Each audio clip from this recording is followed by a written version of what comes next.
Y un gozo para mí poder compartir con ustedes nuevamente la palabra del Señor. Y estoy muy gozoso y muy contento de poder compartir hoy con ustedes. Creo que para mí por lo menos es un gran privilegio el exponer la Escritura y sobre todo también verles a muchos de ustedes. Me gozo ver a los hermanos que van llegando y se van acercando hoy día. A veces hay días lluviosos, días soleados, pero con todo igual me gozo cuando aún llueve y veo a los hermanos acercarse a la iglesia. Para mí me da mucho gozo. Así que bienvenidos todos mis hermanos, que el Señor les bendiga, y si son tan amables me pueden acompañar a la carta a los Filipenses para que podamos continuar con el estudio a la carta a los Filipenses en el capítulo 1. Vamos a estar hoy analizando los versículos 7 al 11. Hace 2 semanas habíamos iniciado ya esta carta y hoy vamos a continuar con la tercera enseñanza que se encuentra a partir del versículo 7.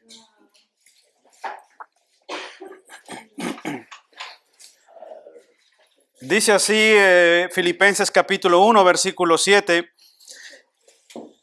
Como me es justo sentir esto de todos vosotros, por cuanto os tengo en el corazón, y en mis prisiones, y en la defensa y confirmación del Evangelio, todos vosotros sois participantes conmigo de la gracia. Verso 8 dice, porque Dios me es testigo de cómo os amo a todos vosotros con el entrañable amor de Jesucristo. Y esto pido en oración, que vuestro amor abunde aún más y más en ciencia y en todo conocimiento, para que aprobéis lo mejor, a fin de que seáis sinceros e irrepresibles para el día de Cristo, llenos de fruto de justicia, que son por medio de Jesucristo, para gloria y alabanza de Dios. Si me acompañan a una corta oración, por favor, mis hermanos. Señor, te damos gracias por tu palabra y nos encomendamos en tus manos para la gloria de tu nombre, Cristo Jesús. Amén. Hermanos, he titulado este sermón, Una iglesia que produce alabanza y gloria a Dios. Una iglesia que produce alabanza y gloria a Dios. No sé si ustedes han notado, pero en el transcurso de nuestras vidas llegamos a conocer a muchísimas personas que contarlas sería imposible. En nuestra vida llegamos a conocer muchísimas personas de una u otra manera, de uno u otro país, en distintos contextos y momentos, pero enumerar a todas las personas que llegamos a conocer sería prácticamente imposible. Ahora, de todas esas personas que conocemos, muchas vienen a formar parte de nuestra vida. De una u otra manera, algunas personas que conocemos en el transcurso de nuestra vida, vienen algunos a integrarse a nuestra familia y más aún muchos de ellos vienen a formar parte de la familia en Cristo. Así que definitivamente tiene un sentido de relación unos con otros. Hay sin duda personas de las que conocemos con las cuales estrechamos lazos de amistad mucho más cercanos y se convierten al fin en una gran bendición para nosotros.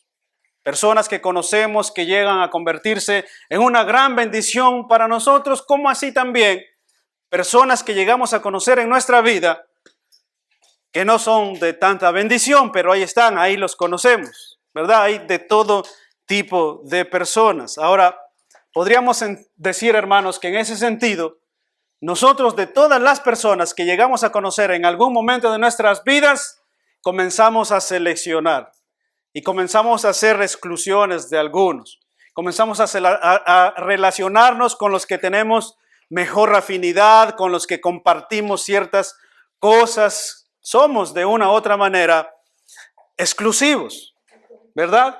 Eso es muy humano, pero hoy, precisamente a través de este pasaje de Filipenses, lo que vamos a estar viendo hoy es cómo Dios desea que aprendamos a no vivir de esa manera, sino más bien a tener una perspectiva colectiva y comunitaria de cómo vivir justamente con las personas que nos relacionamos. Dios desea que a través de este pasaje o a través de este mensaje podamos nosotros tener una perspectiva correcta de cómo relacionarnos con los demás.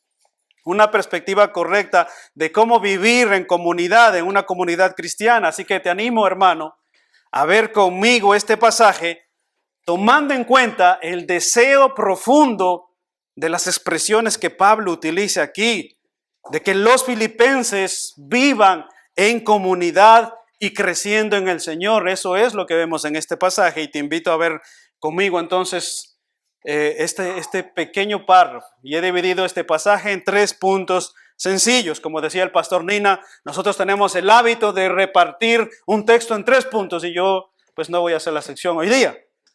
Número 1, vamos a ver la importancia de la comunidad, versículo 7 y 8. En segundo lugar, vamos a ver el que ama desea un crecimiento comunitario, versículo 9 y 10. Y en tercer lugar, vamos a estar viendo una comunidad que trae alabanza y gloria a Dios, versículo 11. Así que veamos entonces en primer lugar, hermanos, la importancia de la comunidad, versículos 7 y 8. Acompáñenme a esa lectura para dar inicio a este sermón. Dice el versículo 7, como me es justo sentir esto de todos vosotros, por cuanto os tengo en el corazón y en mis prisiones y en la defensa y confirmación del evangelio, todos vosotros sois participantes conmigo de la gracia, porque Dios me es testigo de cómo os amo a todos vosotros con el entrañable amor de Jesucristo. Hermanos, en la época en la que Pablo escribe esta carta, el que tú te relaciones con un preso era algo no muy bien visto. Ahora, el que tú te relaciones o el que te relacionaran con un preso por causa de Cristo era un asunto de mucho más peligro, porque corrías el riesgo de terminar de la misma manera que aquella persona con la que te estabas relacionando y que estaba preso. En tiempos del apóstol Pablo, el que te relacionaran con un preso por causa de Cristo era un riesgo total. Así que los filipenses, hermanos, corrieron el riesgo, literalmente. Y más, como decía, si te relacionaban con un preso por causa de Cristo, ellos asumieron el riesgo y se relacionaron con Pablo ayudándole. Los hermanos de Filipo habían pasado por alto ese detalle y habían permanecido con Pablo en las duras y en las maduras. Estaban con él en tiempos de abundancia y de libertad, pero ahora estaban con él también en este momento donde él había sido preso por causa de Cristo. Los filipenses, hermanos, habían mostrado el amor de una amistad y una hermandad sincera, y Pablo estaba profundamente agradecido con ellos, y esto lo vemos en el versículo 7. Pablo empieza precisamente con unas palabras de un profundo amor y un profundo agradecimiento porque estos hermanos no lo habían abandonado en los momentos más duros y más difíciles. Mira lo que dice el versículo 7. Es justo que yo sienta esto acerca de todos vosotros. Es normal que yo sienta esto porque os llevo en el corazón, pues tanto en mis prisiones como en la defensa del evangelio, ustedes han participado conmigo. En las prisiones, como en el compartir el evangelio, ustedes han estado conmigo. Es justo que yo sienta esto por ustedes. ¿Qué cosa? Un entrañable amor. Él tenía un profundo agradecimiento en su corazón. Ahora, hermanos, una pregunta. ¿Quién de nosotros no estaría agradecido con personas que lo acompañen a uno en los momentos más difíciles de nuestras vidas? ¿Quién de nosotros no termina agradecido con una persona que lo ha acompañado a uno a atravesar las duras y las maduras? Con una persona que lo ha acompañado en sus dificultades y que no ha estado ahí para señalarlo ni para juzgarlo, sino que ha sido un ánimo, un consuelo, una ayuda que te ha tomado de la mano, te ha levantado y te ha ayudado a seguir adelante. ¿Quién no estaría así de agradecido? Ahora, hermanos míos, noten que Pablo no se dirigió solo a una parte de la iglesia, sino que él se dirige a todos. Y la palabra vosotros se repite constantemente en este párrafo, hermanos, dando a entender la importancia de ese sentir comunitario. Versículo 1, nótenlo conmigo, versículo 1, desde el verso 1 dice: Pablo y Timoteo, siervos de Jesucristo, a todos los santos que están en Filipo. Versículo 2, gracia y paz a todos vosotros. Versículo 3, doy gracias a mi Dios siempre que me acuerdo de vosotros. Y versículo 7, como me es justo sentir esto de todos vosotros. Y el 7b, todos vosotros sois participantes conmigo de la gracia. El versículo 8, porque Dios me es testigo de cómo os amo a todos vosotros. ¿Se dan cuenta? Todos. La carta fue dirigida a todos. La carta fue dirigida a todos vosotros, dice Pablo. Y no era a solo un grupo selectivo. No solo era una parte de la iglesia, sino que Pablo tenía un sentir comunitario de que todos fueran agradecidos y que todos habían participado. Él tomó eso. Toda la iglesia participó con Pablo y seguramente cuando enviaron la ayuda a Pablo, como lo habíamos visto en las semanas anteriores, tal vez participó solo una parte de la iglesia, mas sin embargo Pablo no se dirige solo a esa parte de la iglesia, sino que se dirige a todos. Todos vosotros, de manera que Pablo se dirige a todos ellos como una sola comunidad, como un solo cuerpo, porque el deseo de Dios a través de Pablo era que sus hijos vivan y crezcan en comunidad. El deseo de Dios, inspirando a través del Espíritu Santo a Pablo, era que los filipenses conocieran el deseo profundo de Dios de que sus hijos crezcan en una comunidad, crezcan con ese sentir comunitario, ese sentir de unos a otros. Ahora, hermanos, lamentablemente, como decía en mi introducción, nosotros tenemos tendencia a amar solo a aquellos que son como nosotros, a amar solo a los que no nos cuestionan, a los que nos hacen sentir bien. En ese sentido somos excluyentes, somos selectivos. ¿Te has dado cuenta de eso?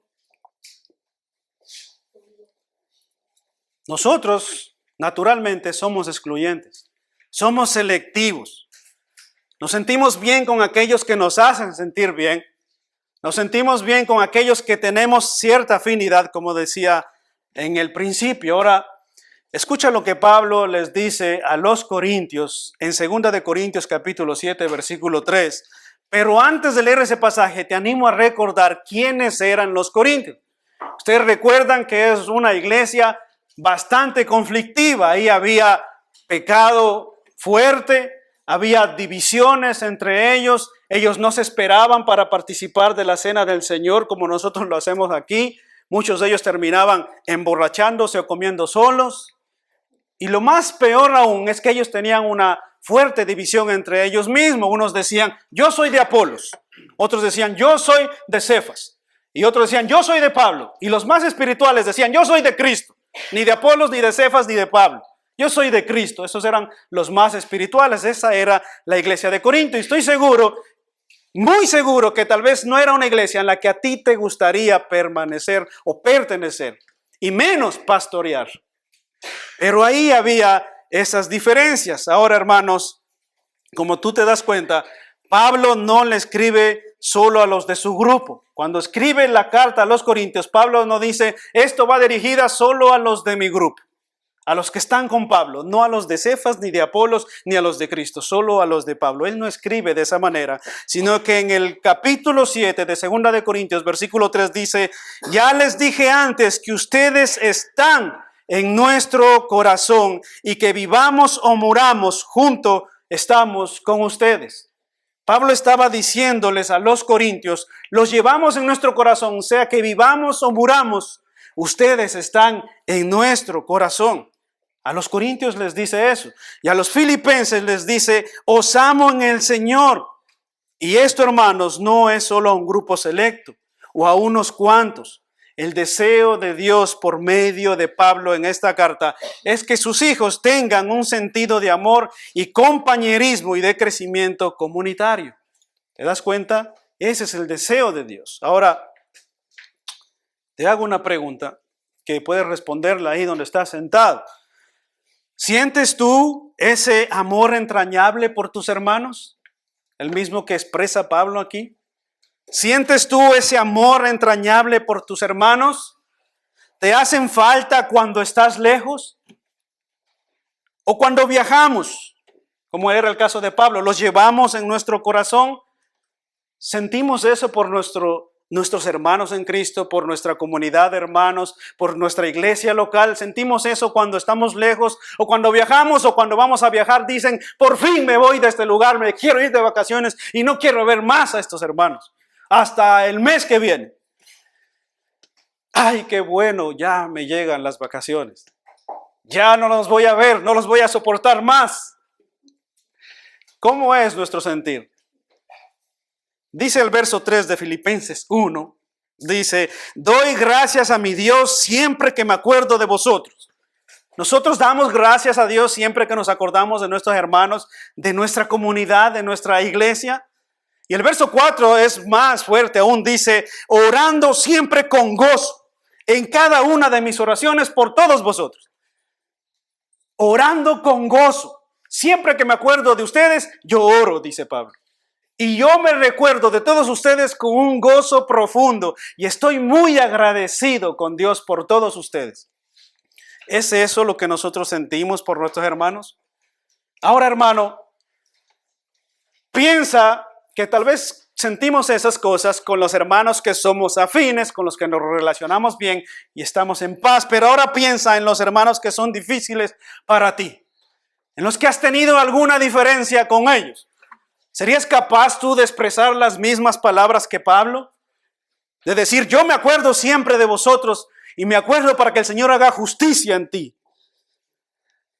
¿O te acuerdas diciendo, Señor, yo oro con gozo por mi hermano, a pesar de sus diferencias conmigo? Oro para que tú lo levantes, lo santifiques y le ayudas a crecer. ¿O cómo oras tú? Señor, llévatelo pronto, te lo envío. ¿De qué manera oramos esto? ¿De qué manera oramos nosotros? No sé si yo conté en alguna ocasión esta ilustración, pero había una vez en que un hombre necesitaba un trabajo urgentemente. Y él había enviado su CV o su currículum a un hospital. El hombre no tenía la más mínima idea de ser un cirujano cardiólogo, pero aún así se había arriesgado a eso por la necesidad de su momento. Y apenas el primer día que el hombre entra al hospital, surge una urgencia y lo primero que hacen es obviamente llamar al médico cirujano que está de turno, y el hombre va corriendo a donde lo llamaron y están ahí las enfermeras y los enfermeros con todo preparado para que el hombre que sabe operar opere. Pero llega el hombre y no tiene ni la más mínima idea de un corte quirúrgico y se pone nervioso y dicen, yo no sé qué hago aquí, pero sinceramente, perdón, yo lo que necesitaba era un trabajo, pero no pensé que me iban a mandar directamente a una operación el primer día de trabajo. En pocas palabras, este era un hombre con un título de cirujano, pero no tenía la más mínima idea de una operación. Es lo mismo, un cristiano que dice amar a Dios con un cristiano que no ama a sus hermanos. Tenemos el título de cristianos que amamos a Cristo, pero nuestro título se va al suelo cuando no amamos a nuestro prójimo. ¿Te das cuenta? Es una incoherencia total. Simplemente un cirujano que no sabe realizar una operación no existe. De la misma manera, un cristiano que no ama a su prójimo, que no ama a su hermano, está en Marte. Literalmente, no existe. Así que, hermanos, no cabe duda que es imposible, óigame esto, escúchenlo bien, es imposible crecer en comunidad sin tener y sin sentir un amor sincero por aquellos que nos rodean. Es imposible. Es imposible que crezcamos como iglesia, como una sola comunidad, sin tener amor y sin sentir amor sincero por aquellos que nos rodean. Es imposible. ¿Sabían eso ustedes? Así que estamos llamados a eso y esto nos da paso a nuestro segundo punto. Y he titulado este segundo punto, el que ama desea un crecimiento comunitario. Si tú amas sinceramente, vas a desear un crecimiento comunitario. Versículos 9 y 10. Míralo conmigo, versículos 9 y 10, ¿qué es lo que dice? Y esto pido en oración, que vuestro amor abunde aún más y más en ciencia y en todo conocimiento, para que aprobéis lo mejor, a fin de que seáis sinceros e irrepresibles para el día de Cristo.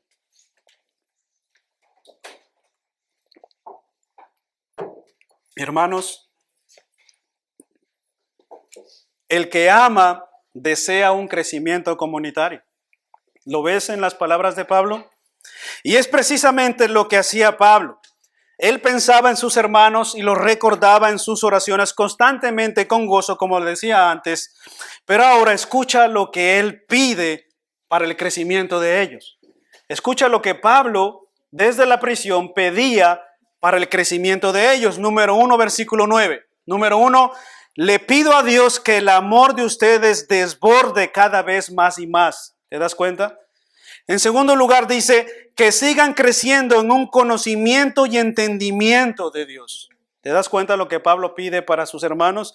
En tercer lugar, versículo 10, quiero que entiendan lo que realmente importa o que le dediquen tiempo a lo que verdaderamente tiene importancia. Y en cuarto lugar dice, a fin de que lleven una vida pura e intachable hasta el día que Cristo vuelva. Esas son las peticiones de Pablo. 4 peticiones que Pablo hace a Dios para beneficio de los corintios. Así que vamos a verlas brevemente cada una. Número 1, que vuestro amor abunde más y más. La palabra empleada para amor aquí no es eros ni es filos, que es una palabra que se utiliza para las relaciones amorosas entre las personas.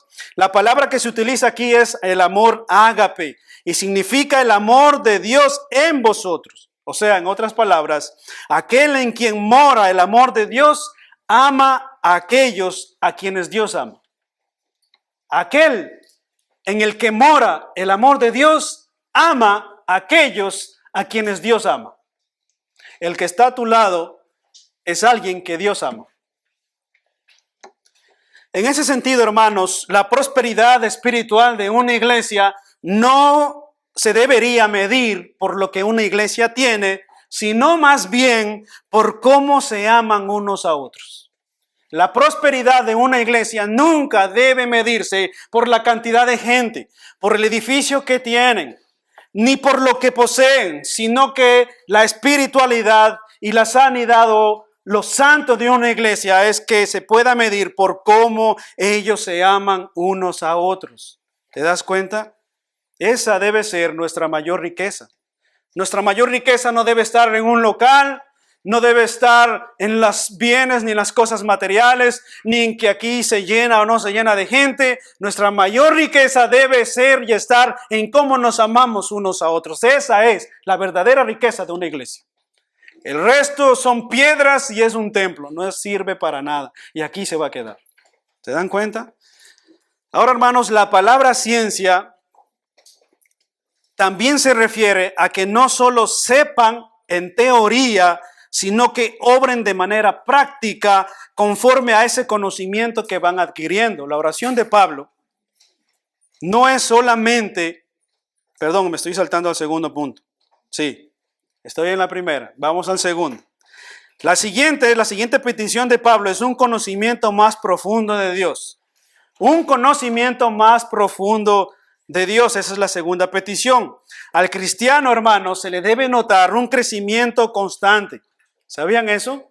Al cristiano se le debe notar, se le debe ver, se debe percibir un crecimiento constante en su vida. El conocimiento de Dios es muy importante para el creyente. ¿Sabían eso ustedes? El crecimiento en el conocimiento de Dios es muy importante para la vida de una iglesia y obviamente para la vida personal de uno.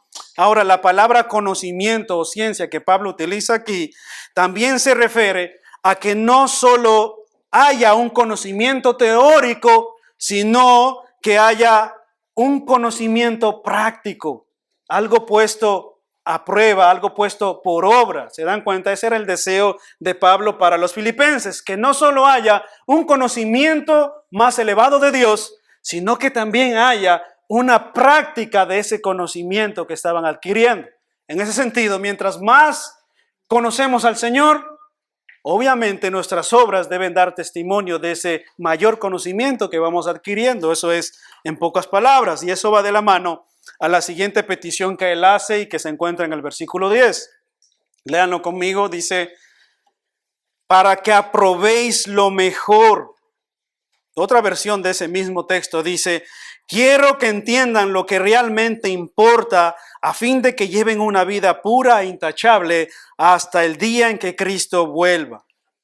Es interesante esta petición de Pablo porque va de la mano con la anterior. La anterior era que Pablo quería que ellos crecieran en conocimiento. Y esta va de la mano. Quiero que entiendan lo que realmente importa. O sea, en otras palabras, quiero que le dediquen tiempo a lo que verdaderamente es importante. Pablo quiere que sus hermanos crezcan en discernimiento y sean capaces de distinguir lo bueno de lo malo. Que sean capaces de distinguir de lo que conviene de lo que no conviene. Que sean capaces de distinguir de lo que edifica de lo que no edifica. Pablo quería que le dedicaran tiempo a lo que verdaderamente es importante. Y sobre todo a que no perdieran su tiempo en cosas sin sentido. Muchas veces nosotros, hermanos míos, perdemos tiempo en cosas sin sentido. ¿Te has dado cuenta? Perdemos cosas en tiempos y en trivialidades y en problemas y en conflictos que nos quitan la energía, nos quitan el tiempo, nos quitan la comunión y muchas veces son cosas sin sentido. Nos hacemos un problema por algo insignificante, por algo sin sentido. Y Pablo no quería que ellos se quedaran ahí. De hecho, hermanos, ¿sabían que la habilidad de discernir es una característica de la madurez? La habilidad de discernir y de distinguir es una característica de la madurez. ¿Quieres hacer conmigo una evaluación de si estás tú aprendiendo a discernir, aprendiendo a distinguir lo que verdaderamente importa de lo que no importa? La madurez es una característica y va acompañado de discernir. Discernir cuando Dios está queriendo enseñarme algo. ¿Estás aprendiendo a que Dios te quiere enseñar algo? ¿Estás discerniendo cuando Dios te quiere enseñar algo? ¿Estás aprendiendo a discernir cuando Dios está tratando con tu corazón por medio de una situación o de un hermano? ¿Has aprendido a discernir ya cuando Dios está tratando con tu corazón específicamente por medio de una situación o por medio de alguien? ¿Estás aprendiendo a discernir tal vez cuando es necesario defenderse o no, o si es mejor sufrir el oprobio?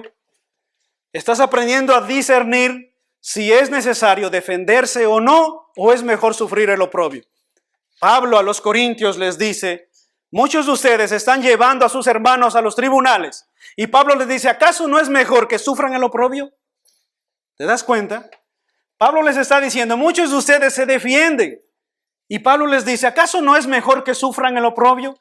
¿Y no es necesario acaso tal vez también para nosotros discernir cuándo debemos defendernos y cuándo debemos sufrir el oprobio? Porque es una parte de discernir, es parte del carácter cristiano. ¿Tú crees que Cristo se defendió en la cruz o que sufrió el oprobio de las personas que le estaban crucificando? ¿Qué hizo Cristo? Sufrió el oprobio. También debemos aprender a discernir cuándo, cómo y dónde debo confrontar el pecado. ¿Te das cuenta? Esa es una característica de la madurez. Discernir cómo lo voy a tomar cuando alguien viene a confrontarme. O cuando alguien tiene una diferencia conmigo. ¿Cómo lo voy a tomar? ¿De una manera madura o de una manera inmadura? Hay dos vías. Tú eliges. ¿Te das cuenta? ¿Cómo lo vamos a tomar?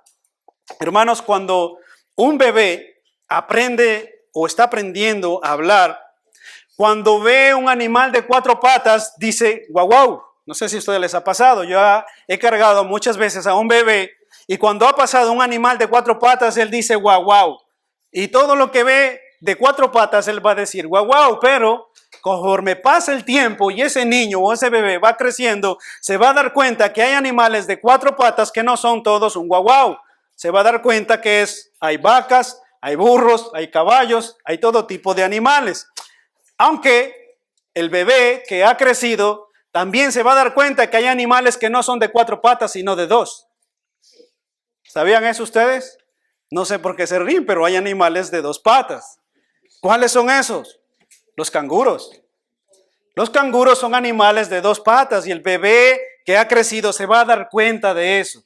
Y Dios quiere que nosotros aprendamos lo mismo, a discernir. Y que no seamos como bebés, que no seamos niños infructuantes llevados por todo tipo de conflictos, por todo tipo de doctrinas, por todo tipo de cosas. ¿Te das cuenta? Pablo desea que los filipenses le dediquen tiempo y energía a lo que verdaderamente importa, no a cualquier cosa. No pierdas tu tiempo en cualquier cosa. Ahora, hermanos, definitivamente Pablo deseaba el crecimiento de estos hermanos.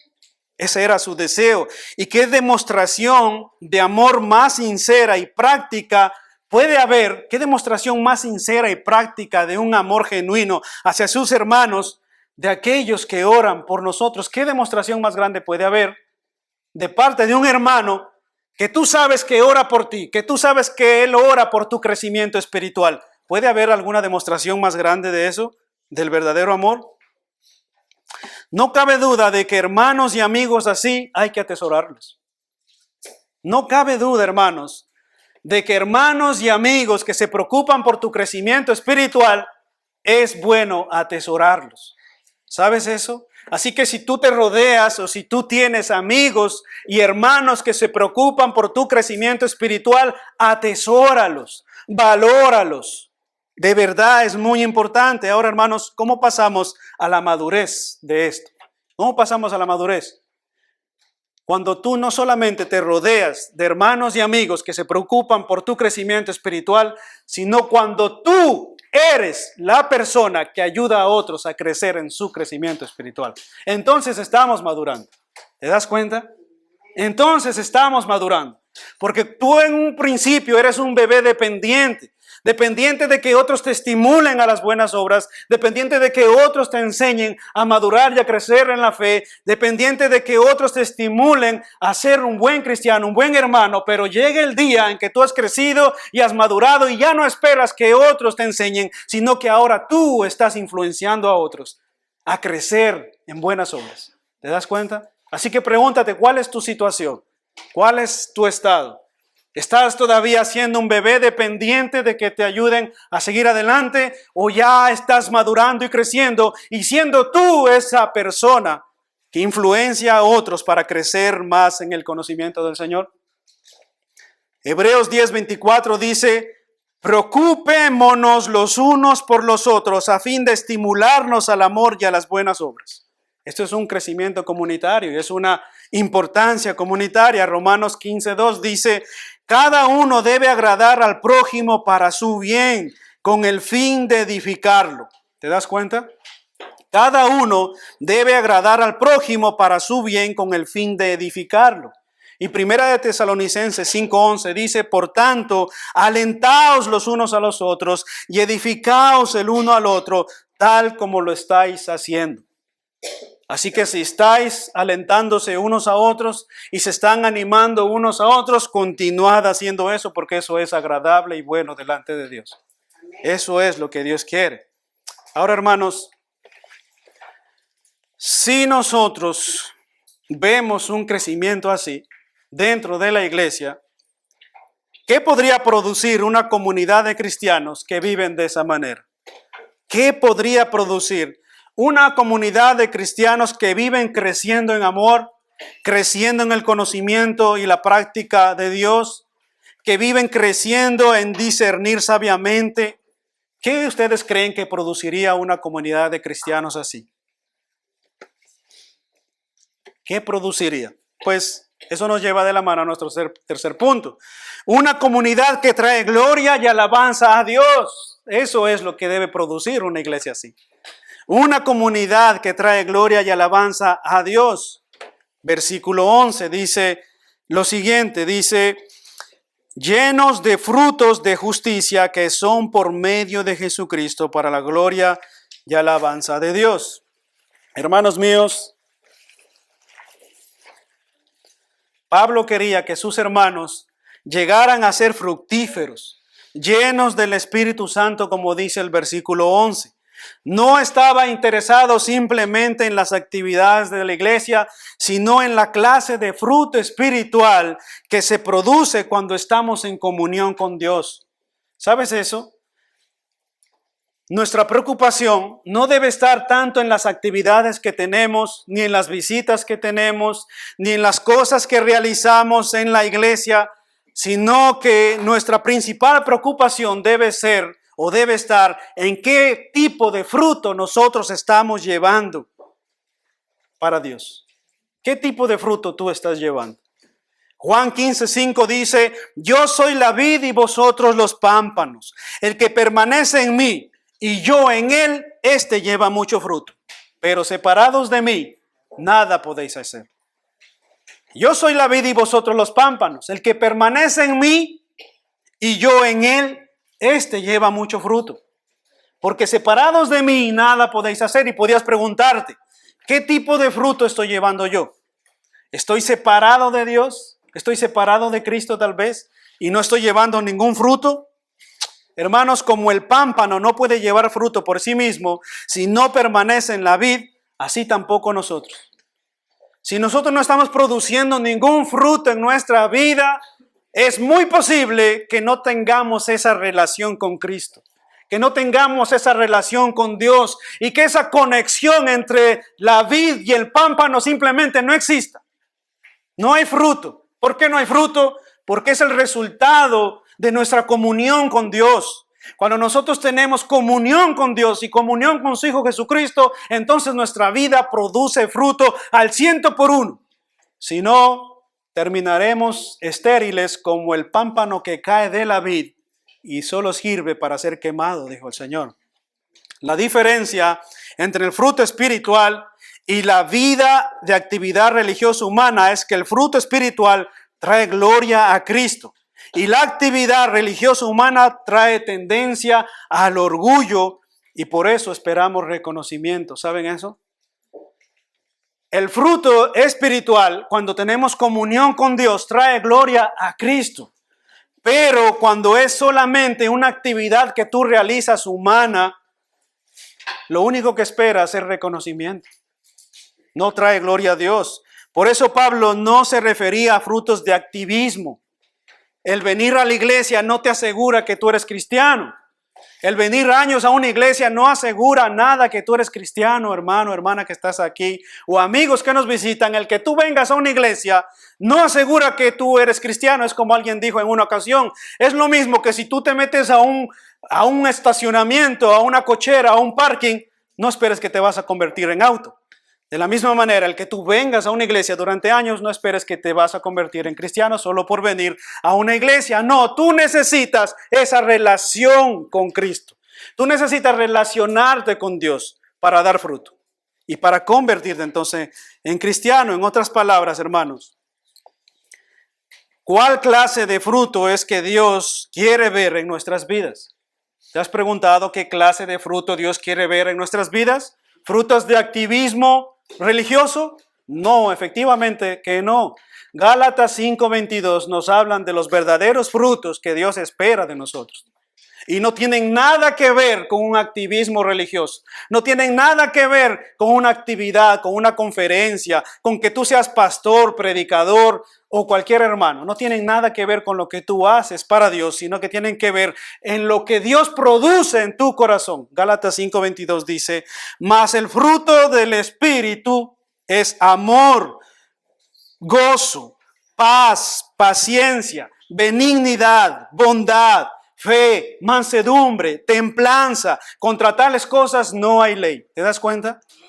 El fruto que Dios desea para su iglesia o que Pablo deseaba para los filipenses no estaba relacionado en cuántas actividades esta iglesia realiza. El fruto que Dios espera de nosotros es el del Espíritu Santo: amor, gozo, paz, paciencia, benignidad, templanza. Contra estas cosas no hay ley. son frutos espirituales. Y la iglesia debe verse rebosante de frutos espirituales que son producto de nuestra relación con Dios. Cuando nosotros nos relacionamos con Dios íntimamente, se va a ver en tu corazón y en tu vida gozo, amor, templanza, madurez, benignidad, fe. ¿Te das cuenta? Cuando tú te relacionas con Dios. Pero si no hay una relación con Dios, lo único que se va a ver en ti es que tú vienes, sí, a este lugar y ya está, nada más. En otras palabras, Pablo pide que para ellos un fruto que produce un carácter cristiano, un carácter que glorifique a Dios, un carácter que traiga alabanza a Dios. ¿Y dónde inicia todo eso? En nuestra relación con Cristo, en nuestra relación con Dios. Porque los frutos de justicia son por medio de Jesucristo. Mira el verso 11 que es muy interesante. ¿Dónde inicia esa vida fructífera? ¿Dónde inicia? Míralo ahí, versículo 11. Porque los frutos de justicia son por medio, ¿cuál es el medio? Jesucristo. Él es el medio. En otras palabras, es por medio de Cristo, es por medio de la fe, es por medio de la obra de un nuevo nacimiento que traemos fruto que glorifiquen a su nombre. Es por medio de Cristo. Eso es lo que dice Pablo. Ustedes no van a producir ningún fruto separados de Él. Ustedes van a producir fruto de una iglesia rebosante que glorifica y alaba a Dios cuando ustedes tengan una relación con Cristo, todos y cada uno de ustedes. No solo los padres, sino los hijos, desde el más pequeño hasta el más grande. Eso es lo que dice Pablo. No podemos producir un carácter cristiano sin antes arrepentirnos de nuestros pecados. No podemos producir un fruto espiritual si antes no venimos a Cristo en arrepentimiento y fe. Nunca podemos sentir amor por nuestros hermanos si primeramente no hemos sentido amor por Dios y rechazo por el pecado. Nunca podemos relacionarnos y afincarnos en una iglesia y establecernos ahí si primero no nos relacionamos con Dios, porque de Él mana todas las cosas. Ahora, hermanos, no cabe duda que necesitamos en toda iglesia, no solo en toda iglesia cristiana, un entrañable amor sincero, un amor sin fingimiento, un amor como el de Cristo, un amor sincero, abnegado, sacrificial. Todos necesitamos en la iglesia, o en toda iglesia necesitamos este amor como el que solo Cristo puede dar. ¿Te das cuenta? Para un crecimiento orgánico. Ahora, para ir terminando, hermanos, ¿qué implicaciones tiene esto? ¿Cómo aplica todo esto a nuestras vidas? ¿Qué implicaciones tiene todo esto? Bien, haremos bien en hacernos las siguientes preguntas. Número 1, ¿estoy creciendo en amor para con mis hermanos? ¿Estoy creciendo en el amor para con mis hermanos? ¿Estoy creciendo en conocimiento de Dios? ¿Estoy enfocado en lo que verdaderamente importa o pierdo mi tiempo discutiendo y en problemas sin sentido? ¿Dónde está mi enfoque? ¿Estoy teniendo una vida de testimonio que lleva fruto espiritual y trae gloria y alabanza a Dios? ¿O estoy teniendo una vida que no tiene nada que ver con Cristo? Gracias a Dios, hermanos, que aún hay tiempo de cambio. Aún hay tiempo de que nuestra vida sea sincera e irrepresible, justamente como dice el verso 10, para aquel día glorioso cuando Cristo regrese. Gracias a Dios, en Cristo hay esperanza, precisamente para prepararnos como iglesia para el día en que Cristo venga. No tanto para qué dicen los hermanos de si yo soy un hermano fructífero o no. No tiene la más absoluta importancia. Aquí lo único que importa es qué piensa Dios de ti. ¿Qué dice Dios de ti? ¿Qué dice Dios de tu relación con Él? No lo que digan los pastores ni los hermanos. Nadie. Es lo que piensa Dios de ti. ¿Dónde está tu corazón delante de tu Dios? Eso es lo que verdaderamente importa. Así que esta semana, hermano, te invito a que dejes que las circunstancias te acerquen a tus hermanos y amigos creyentes. Te invito a que las circunstancias te acerquen a otros hermanos, a otros creyentes, para que comiences a estimularte precisamente en conocer a otros. Si tienes la mente sencilla, la que se ocupa en vivir por Cristo y en el Evangelio, entonces descubrirás que cuando vivimos la fe en comunidad, nuestro amor crece. Cuando vivimos nuestra fe en comunidad, nuestro amor crece. Cuando vivimos nuestra fe en comunidad, vivimos, hermanos, con un amor que va creciendo, que va rebosando. Cuando vivimos nuestra fe en comunidad, el conocimiento de Dios aumenta. Cuando vivimos nuestra fe en comunidad, el conocimiento de Dios aumenta. Cuando vivimos nuestra fe en comunidad, aprenderás a discernir las cosas que verdaderamente importan de las cosas que no importan. ¿Te das cuenta? Descubrirás que tenemos que aprender a soportarnos los unos a los otros. Cuando vivimos nuestra fe en comunidad, aprenderás a darte cuenta que debemos aprender a soportarnos los unos a los otros. Cuando vivimos nuestra fe en comunidad, descubrirás que debes aprender a perdonarte unos a otros como Cristo nos perdona todos los días. ¿Te das cuenta? Cuando vivamos nuestra fe en comunidad, entonces creceremos en gracia, en conocimiento, en amor, en frutos y en alabanza que traen gloria y alabanza a Cristo. Cuando vivamos y aprendamos a vivir en comunidad, porque por medio de Él, por Él y para Él son todas las cosas, a Él sea la gloria por los siglos de los siglos. Amén. Eso es lo que dice la Escritura. Amén. Ahora, ¿qué les parece si oramos para que Dios nos dé y nos bendiga justamente con una comunidad que crece en amor, que se desborda en amor para alabanza y gloria del nombre de Cristo? Amén. Oremos, Señor, te damos gracias por este momento que tú nos has permitido compartir tu palabra, por el cual oramos, Señor, que no sea un fruto, Señor, exterior en nuestras vidas, porque nos acercamos a un lugar o una iglesia, Señor, sino que esta palabra que tú has enviado produzca un fruto espiritual en nuestros corazones, Señor. Que no olvidemos, Señor, que todas estas cosas traen gloria a tu nombre, Señor. Cuando una iglesia crece en amor, crece en conocimiento, crece en discernimiento, crece en amor y en perdón, en reconciliación unos por otros, Señor. Al único que se trae gloria es a ti, bendito Dios. Por eso te rogamos para que tu palabra, Señor, se quede en nuestros corazones, podamos atesorarla en nuestras vidas y que seas tú quien nos ayuda a comprender la importancia de vivir en comunidad nuestra fe y no vivir solos, apartados, bendito Dios, porque lo único que haremos es terminar lejos de ti. Te lo pedimos en Cristo Jesús y para la gloria de tu nombre oramos. Amén. El Señor les bendiga, mis hermanos.